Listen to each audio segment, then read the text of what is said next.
The Batman, esta versión del personaje de DC Comics dirigida por Matt Reeves es un peliculón.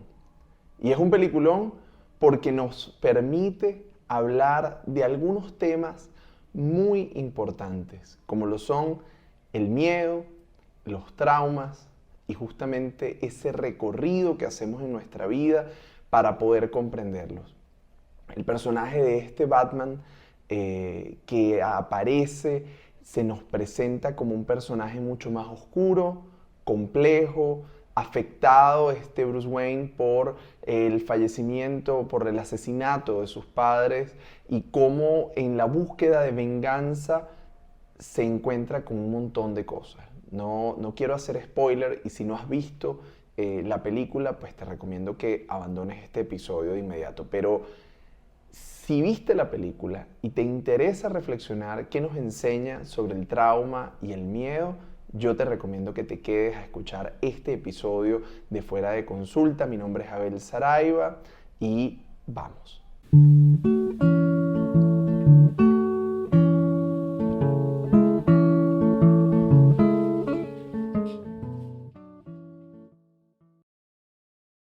Bien, tal como lo anunciaba en el intro, hoy vamos a hablar sobre Batman, pero vamos a hablar sobre el miedo y el trauma. Esta película me pareció increíble.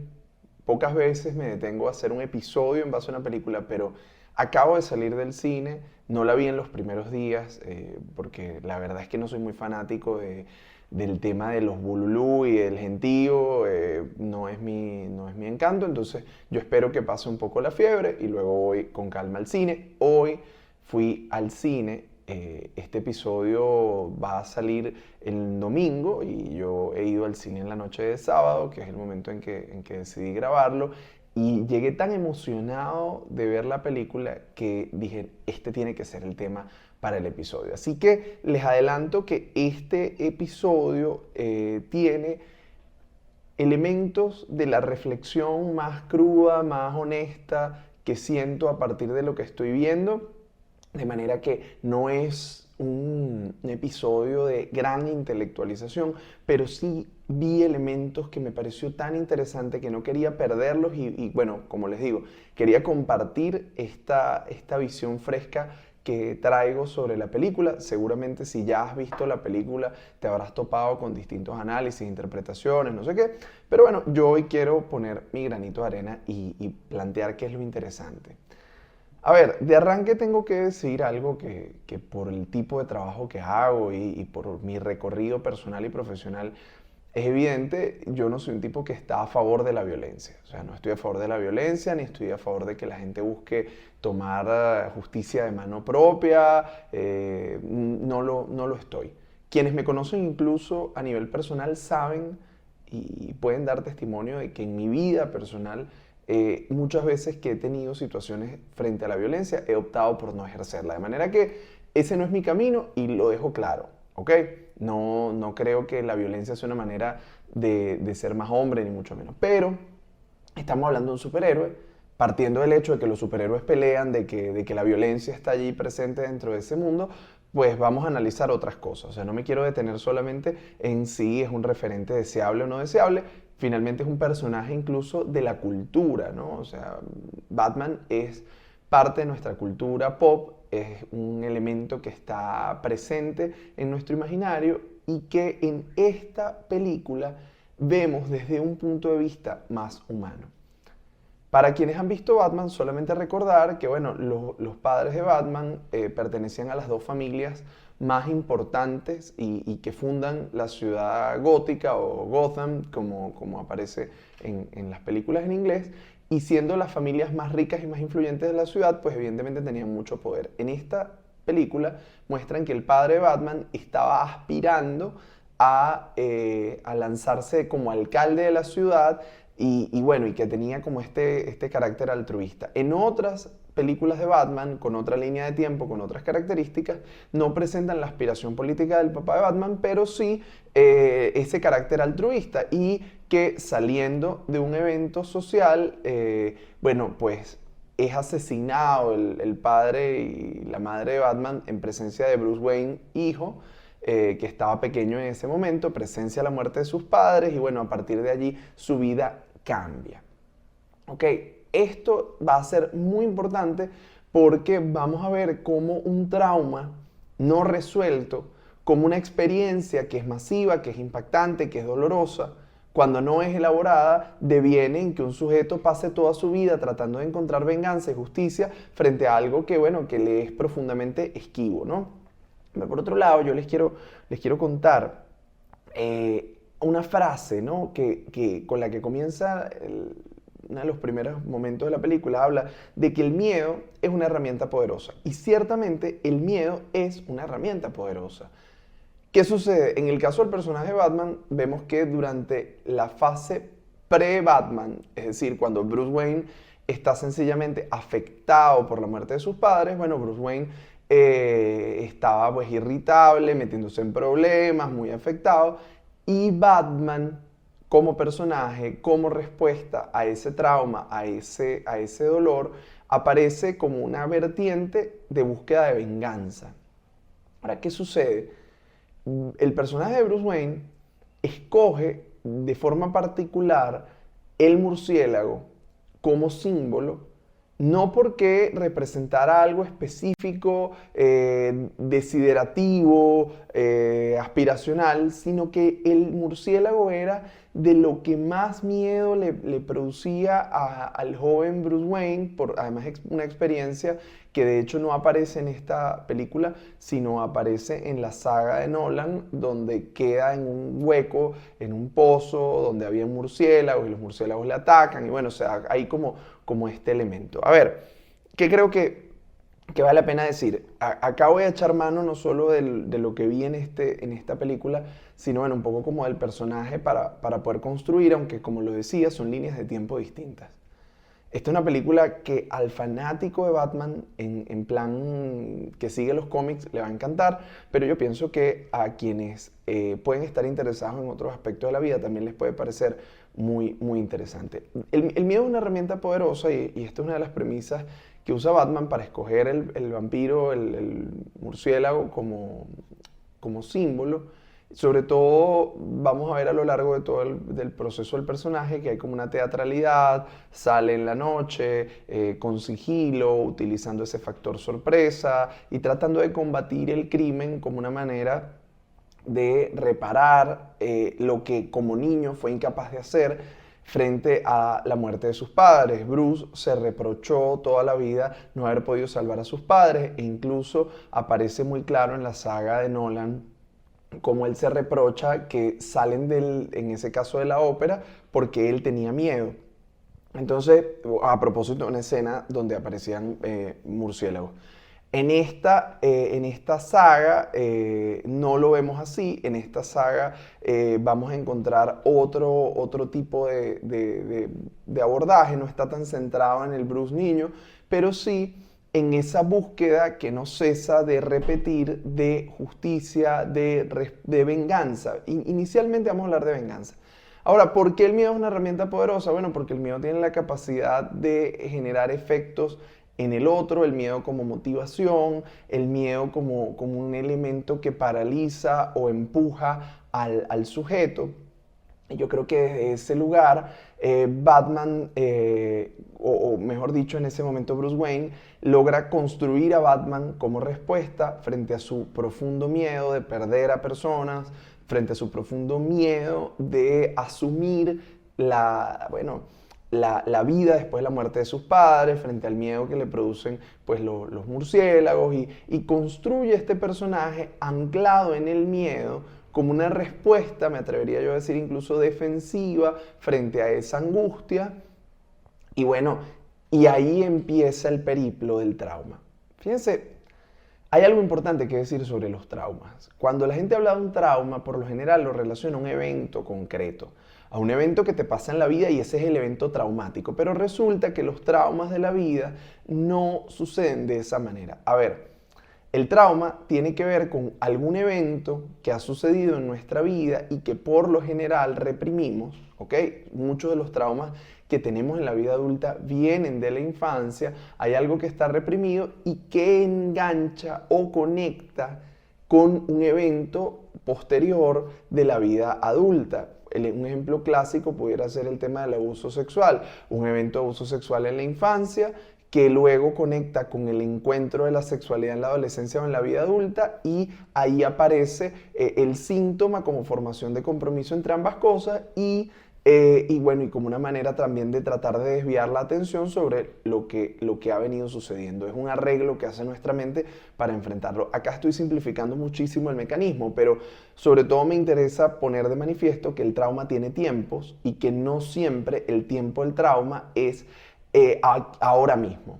¿Por qué lo digo? Porque, bueno, efectivamente hay eventos que son tan masivos, tan difíciles, tan complejos, como cuando ocurre un accidente de tránsito, presenciamos un homicidio o hay una pérdida súbita, que podemos vernos desbordados en nuestra capacidad de respuesta y sentirnos traumatizados, sí, pero por lo general el trauma conecta pasado con presente y esa conexión pasado-presente va a tener consecuencias en el futuro. Veamos el ejemplo de Bruce Wayne. Bruce Wayne de niño presencia la muerte de sus padres y a pesar de que en su relato no aparece como un tema reprimido lo que esto le afectó, probablemente hay mucho de lo que sintió, de lo que le quedó como resto, como pensamiento, como elaboración, a partir de lo que pasó y de su rol y de un conjunto de circunstancias, no puestas en palabras de cara al mundo exterior y que se materializa, se repite, se reedita en actos cada vez que Batman sale a buscar venganza.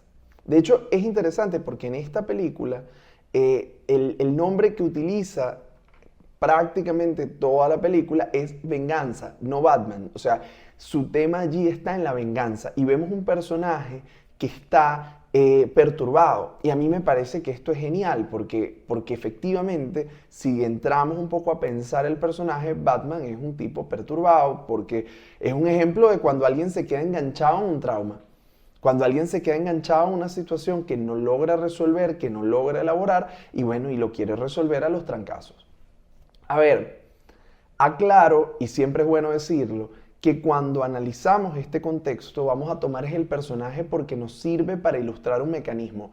No estamos haciendo psicoanálisis ni un análisis psicológico, un perfil psicológico del personaje de Batman, o sea, de Batman como si se tratara de un paciente, porque Batman no ha estado en el diván con nosotros, porque Batman no ha estado en consulta con nosotros, de manera tal que mucho cuidado porque no se hace psicoanálisis de los personajes, ¿ok? Hay quien sí, pero para la escuela de formación que yo traigo, que es una escuela lacaniana, esto no existe. Y yo estoy de acuerdo porque, a ver, el personaje nos sirve como referencia, pero no podemos construir toda una ficción como si se tratara de un paciente real cuando no lo fue, ¿ok? Ni hacemos psicoanálisis de los autores a partir de sus obras. No es algo que hacemos, pero a mí me parece oportuno reflexionar porque la película plantea el tema del trauma. Y plantea ese tema de un trauma con un dolor muy intenso, muy agudo, que nos marca también el asunto del duelo, como lo decía, hay un tema de miedo que encarna al personaje y el miedo como forma de motivarse. Y bueno, ya vemos que una forma de motivación bien particular y por la que se paga un precio muy alto, hay un tema de un duelo y trauma, ¿sí? Ambos no resueltos, o sea, lo traumático, en tanto hay algo allí que queda como eclipsado durante un tiempo, probablemente en los primeros años de Bruce Wayne, y que luego ya en la entrada a la adultez permite como reorganizar de alguna manera para dar lugar justamente al personaje de Batman como respuesta. Pero ahí efectivamente también hay algo sobre el duelo en función de los padres de Batman, porque esa pérdida tan significativa de dos figuras clave como son los padres, lleva a que Batman nunca pueda recomponer de alguna manera su líbido, no puede volver a amar. Y esto es una dificultad porque de alguna manera el afecto de Bruce Wayne estaba puesto de una manera tan importante en sus padres que cuando estos son asesinados, él no logra hacer ese proceso de reacomodo, ¿no? Él no logra poder asimilar todo esto que perdió de una manera que le permita continuar con su vida. Incluso pareciera, si uno lo ve en momentos, que él elige y pone barreras para no conectar afectivamente porque tampoco quiere perder nuevamente, no quiere volver a pasar por eso. De hecho él lo plantea en un punto de la película cuando está en la escena de la clínica con Alfred, donde él le dice que ya el miedo no es morir. O sea, él en un momento dado, y esto es clave, el miedo reaparece nuevamente como un factor, aunque él lo daba por superado al enmascararse como Batman, pero el miedo reaparece, y cuando reaparece el miedo ya no es a la muerte, sino el miedo es a perder a la gente que quiere. ¿Ok? Y ahí se da un viraje interesante. A ver, en ese sentido, el miedo está allí, se trabaja, pero de nuevo lo digo, aparecen personajes como la que va a ser Catwoman, Gatúbela en español, que busca algún acercamiento con él, y si bien él permite algo de proximidad física, no se conecta de manera afectiva o a ver. Creo que sería injusto de mi parte decir que no se conecta de manera afectiva. Creo que al menos lo que él nos muestra es que se conecta hasta un punto, pero él no está dispuesto a renunciar a lo que él considera su misión para poder tener una relación ni a mostrarse vulnerable. En definitiva, ni siquiera se quita la máscara. Él se relaciona con ella desde la máscara. A ver, entonces, venimos hablando, el miedo motiva a Batman a crear este personaje. Hay un duelo, como digo, bueno, que no se ha podido procesar. Y fíjense, yo pienso que es importante hablar de esto y reflexionar sobre el tema del duelo, porque cuando nosotros tenemos una pérdida en la vida y no la hablamos, no la asimilamos, no la elaboramos, podemos quedarnos una vida enganchados en tratar de obtener venganza, en tratar de recomponernos sin poder hacerlo. Una cosa es que nos duela intensamente y otra cosa es que podamos elaborar y trabajar esto.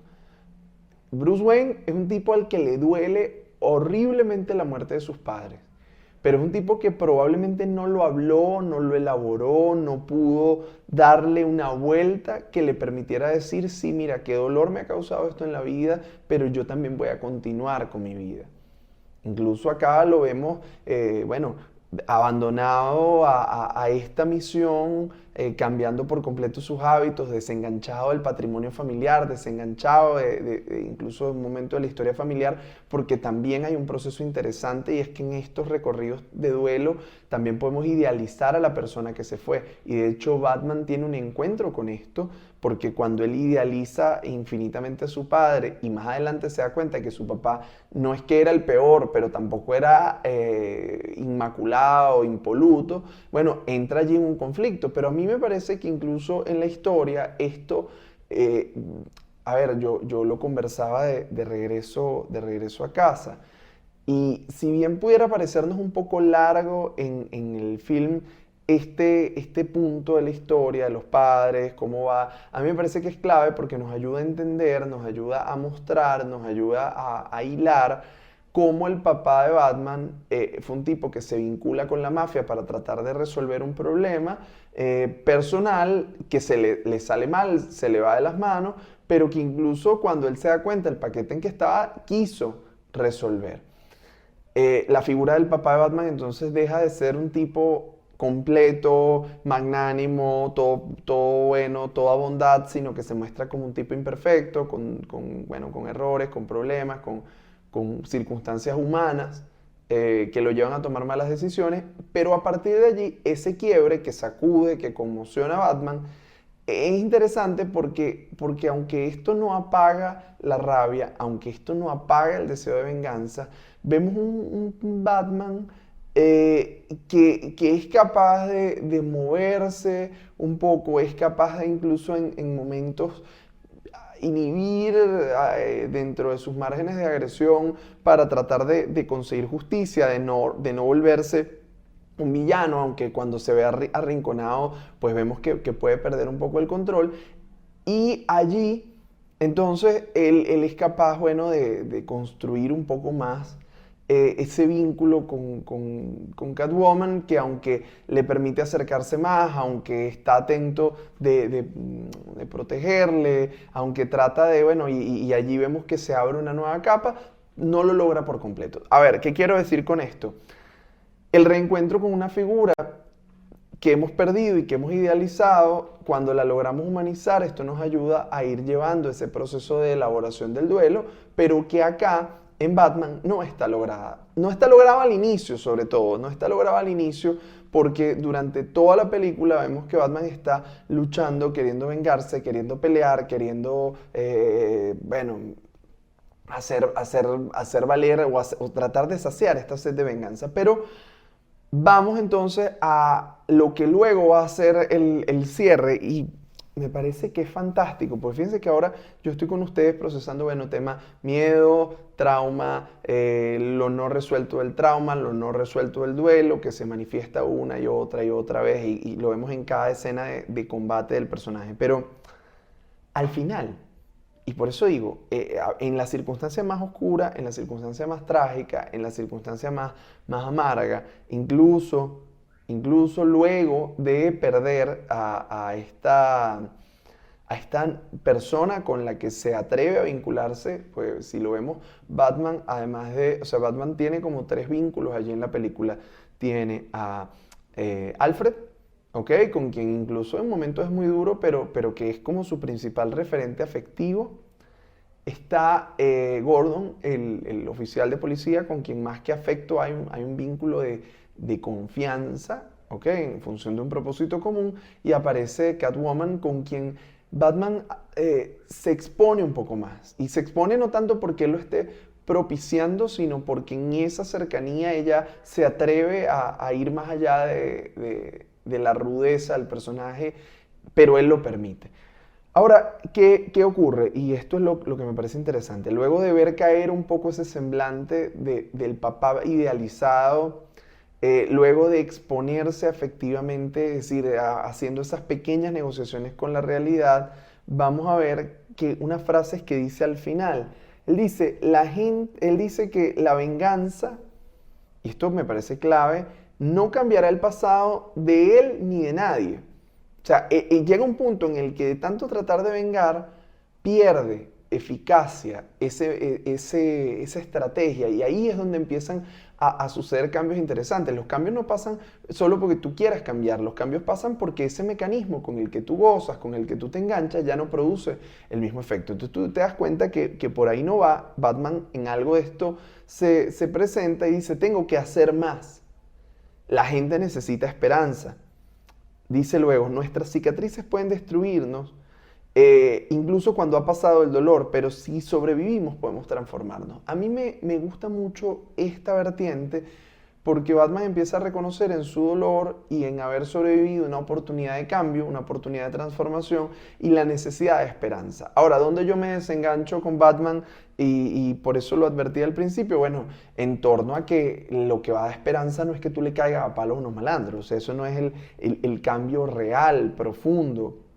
Por ahí también habría que ver, bueno, si la solución es eso, solo una cosa heroica en cuanto a tengo que hacer más, el destino de la ciudad depende de mí. Bueno, por allí hay toda una cosa también de la construcción de este personaje como desde una mirada muy particular de la masculinidad. Pero a mí me parece que es bien interesante cómo más allá de si tú compras o no compras o replicarías o harías la de Batman o no, a mí me parece fascinante cómo vemos ahí claramente que Batman era un tipo actuando desde un dolor, desde una afectación, con traumas no elaborados, con duelos no resueltos y que bueno, y que aún a pesar de eso estaba tratando de responder a unos ideales. Otro elemento que ahí sí, ojo, hay que tenerlo bien presente y me parece clave diferenciarlo en la película, es que, a ver, se presenta mucho el tema de que los villanos de Batman tienen algún tipo de trastorno mental. Y de hecho son recluidos, por ejemplo, Acertijo, el mismo Joker, en Arkham, en la prisión / institución mental. Hay que tener cuidado porque si bien algunos delincuentes, algunos villanos, algunos personajes pudieran tener algún tipo de trastorno mental, la mayoría de ellos no va a calificar, y sobre todo no digo por la película, sino lo digo también en la vida real. La mayoría de la gente que comete un delito no tiene un trastorno mental. No tiene un trastorno clínico al menos, tiene características de personalidad, tiene contextos, historias que los han llevado allí. Pero cuidado con tratar de reducir la violencia y el mal a un asunto de trastorno mental, porque eso deshumanizaría el proceso y sobre todo no nos ayuda a mirar la violencia y mirar estos hechos con responsabilidad. Entonces, cuidado con pensar que es que todo el que es violento necesariamente está en ese registro. Claro, si vemos el personaje del Acertijo, si vemos el personaje del Joker, vamos a ver elementos que nos van a hacer pensar en el asunto de la salud mental. Pero sí me parece importante como dejar esta línea clara, dejar esta pincelada de manera que no se nos pase de largo, es decir, la violencia es un fenómeno más complejo y que no se puede reducir al asunto de la enfermedad mental. ¿Ok?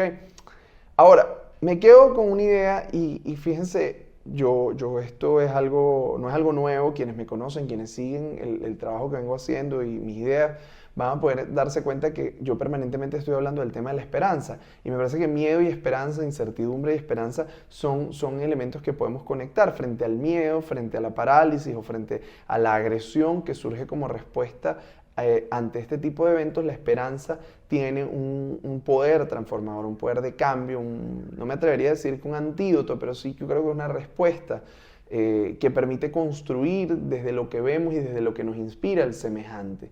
No esa esperanza que viene de arriba abajo, que viene del poder hacia abajo, creo que es una esperanza mucho más frágil porque pocas veces tenemos la capacidad de incidir en que aquellos factores de poder se alineen con lo que uno desea, pero sí podemos inspirarnos y desarrollar esperanza a partir de las historias de la gente que vemos a nuestro alrededor y que en el fondo creo que pasa mucho por la experiencia de lo que ocurre en la película. Al final esa esperanza no está depositada en los grandes tomadores de decisiones de Ciudad Gótica, sino más bien en la gente.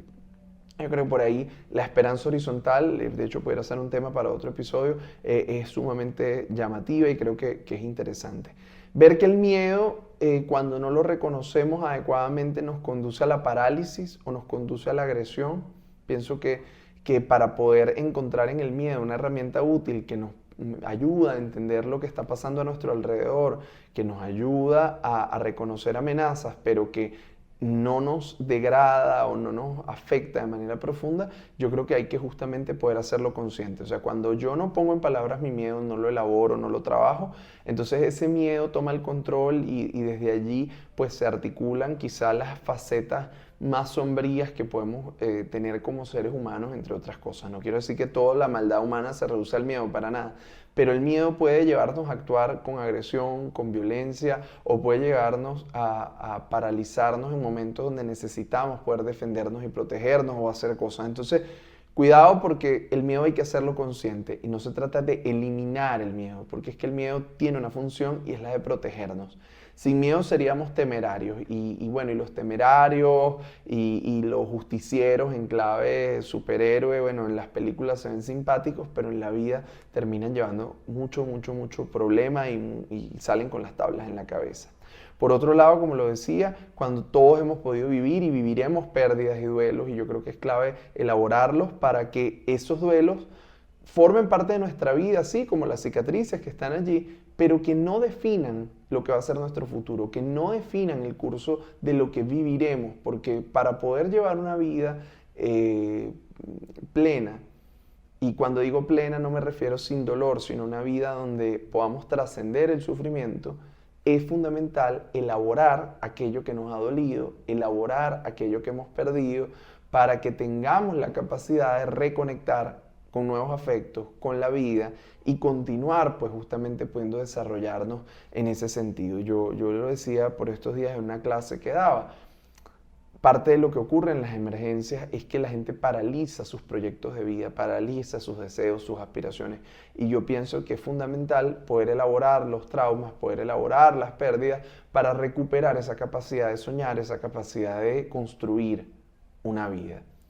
De manera que, bueno, Batman ha sido una película muy interesante, estoy deseoso de ver más de esta saga, de explorar estas caras que nos muestran, bueno, personajes más humanos, conectados con experiencias significativas y sobre todo que nos llevan a nosotros a pensar.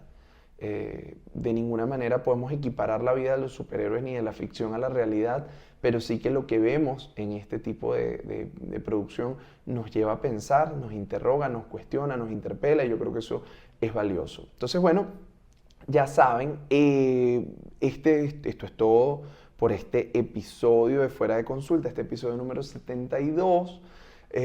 Yo les recomiendo que por favor, bueno, les invito, mejor dicho, a que sigan @fuera de consulta, @belsaraiva, que dejen sus comentarios, que compartan este episodio con otras personas, que podamos dialogar, que propongan temas. Para mí es un gusto poder tener esos espacios de intercambio virtuales con quienes siguen este podcast y que me han acompañado a lo largo de este camino. Así que bueno, nos seguimos encontrando en una próxima oportunidad.